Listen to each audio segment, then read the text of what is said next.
के बोल बोल बोल बोल बोल केना बितलो रतिया चोरे की पूछे छे राज खोल खोल खोल खोल खोल केना टूटलो नतिया के बोल बोल बोल बोल बोल केना बितलो रतिया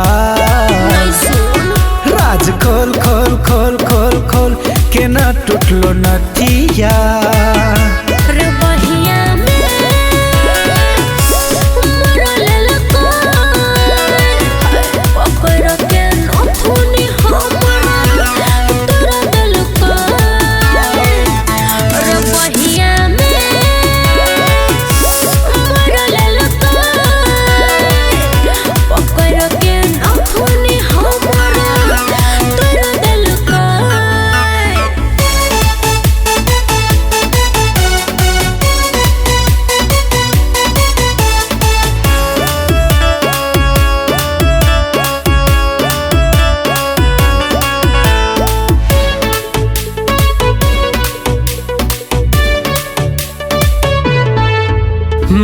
वनन बितल है तो पहला पहला रात गे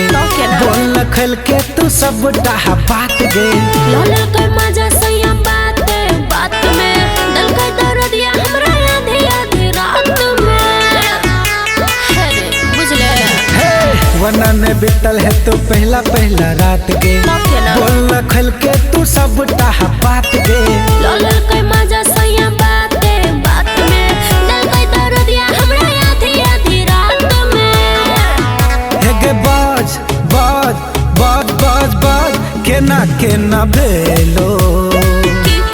बोल धरा कता कता भेलो केना कहियो हे बाज बाज बाज बाज बाज केना केना भेलो बोल धरा कता कता भेलो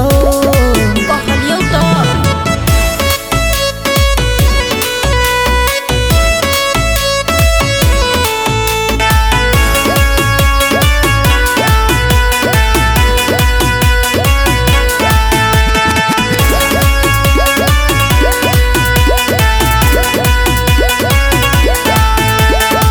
महीनों नहीं लगलो तू गेले फुलाई गे कि खियल को तू गेले हरियाई गे उड़ले होश भ गेलिए बेहोश रे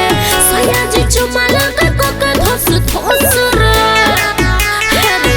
बुझले हाँ महीनों नहीं लगलो तू गेले फुलाई गे कि खियल को तू गेले हरियाई गे उड़ले होश भ गेलिए बेहोश रे सैया जी चुमा लगा को धोस धोस रे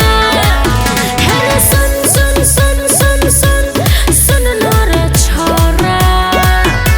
लगा को किली मारे हथौरा हे गे बोल बोल बोल बोल बोल केना बितलो रतिया